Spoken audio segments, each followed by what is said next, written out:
and profoundly changed what people's perception of an electric car was. I mean, people used to think electric cars were slow, low range, undesirable, really kind of like golf carts. Yeah, yeah. Glorified golf carts that were not fun, didn't look good, and it was like wearing a hair shirt, basically. You kind of had to give up a little bit of your soul to be in an environmentally friendly vehicle, you know? Yeah. So really the profound thing that the Model S especially showed was that an electric car could actually be the best car of any kind, period. Woo!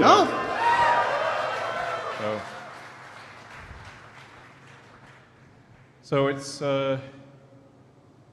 I'd say that's the thing that's really most important about it. It was breaking the perception that electric cars are worse than other cars, and showing that actually, if you design it right, with the incredibly talented Tesla team, that you can actually make an electric car be better than any gasoline car.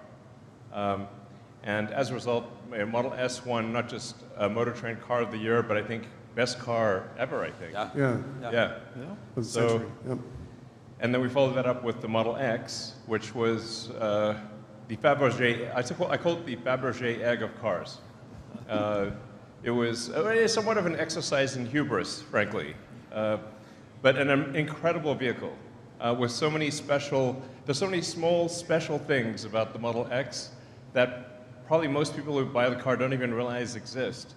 And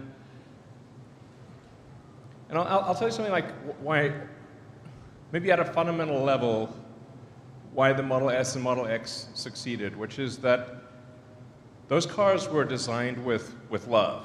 Absolutely. They really were.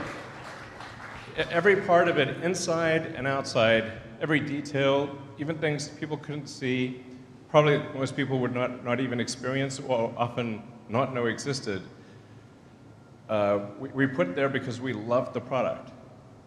And I think that's at the heart of any great product. If the people making it genuinely love that product, just like if you know, when you genuinely love your kids, you care about things in a different way. Yeah, you do. You do. It's not like a spreadsheet thing. It's not like you know, you do things to make the product amazing because you love it, and even if people don't even see all of those things, they feel a lot of those things, and that's what translates to people wanting the product. You know, that'd be my advice for people out there who are making products or providing services, is do something that you truly love, and your customers will feel that love. You guys all feel that. We feel it from all of them. Yeah, exactly. Means I think, Elon, when you look at like our employees, right, like for our Fremont, Giga Nevada, these employees are playing a big role. And what Tesla Fremont did, right, means I was telling Elon a story that I was there in December 2015, 31st of December, I was right there, and we factory gated 500 Model X's, and I was like, wow, we were like celebrating like crazy, and now we built in 6 hours those many cars, and this is laying a foundation for Tesla's future, all the global manufacturing, all the manufacturing sites. So just want to say thank you to all the employees, all our suppliers. Thank you guys, thank you.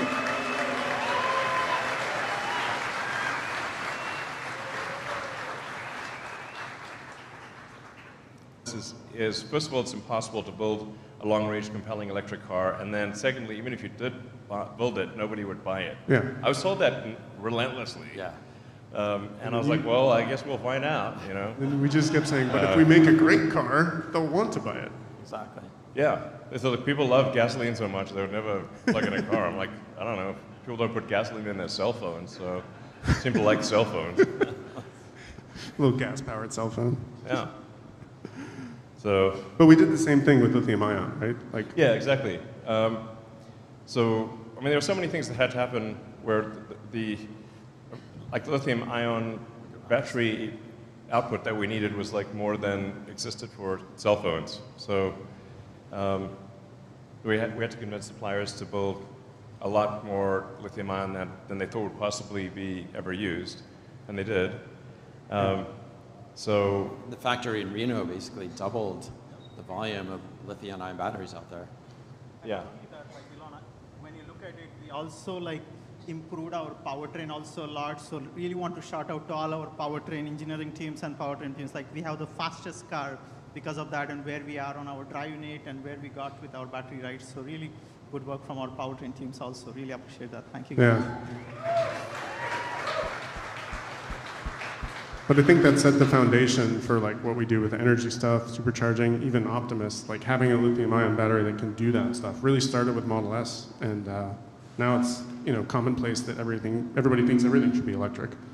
So it's pretty awesome. And it set, as we said before, Elon, it set the foundation for autonomy. Hardware 1, remember Hardware 1? We launched it in Model S and Hardware 2, and then it was now it drives itself wherever you go. Yeah, I think now, for example, in Norway, the vast majority of cars sold are electric. It's like, yeah, I think China is almost half, or something like half, of the pretty cars close, yeah.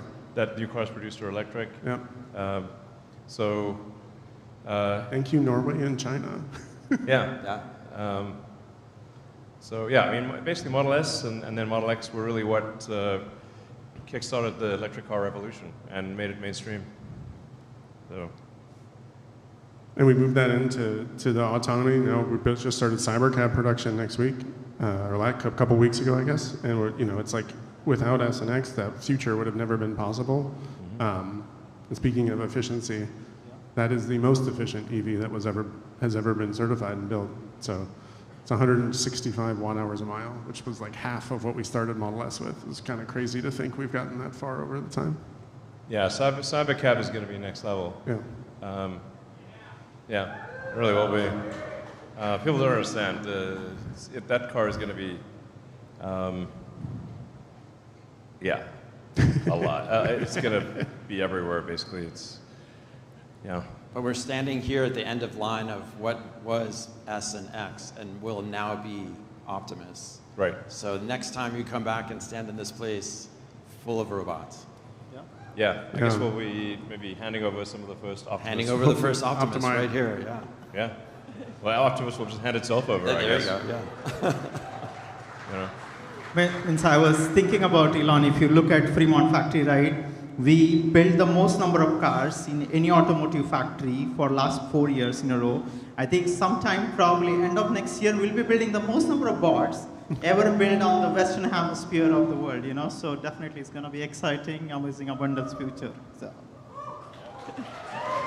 Fremont's always been that way for us. It's always been like the first to kind of build a product and get it out there and then scale. And it's going to do the same thing with Optimus. We see some of the lines here that we're actually building at our automation groups in Germany and Toronto and the Midwest. Like these are real pictures. They are coming. It is coming very, very soon. Yeah, I mean, Optimus is going to be, my prediction is Optimus will be the biggest product ever of any kind. So, we're making way for Optimus. We're making way for Optimus and, sunsetting S and X for something very big. Like I said, biggest product ever, which will be Optimus. Yeah, it's S and X are super great products, and we're just making room for an even greater product, which is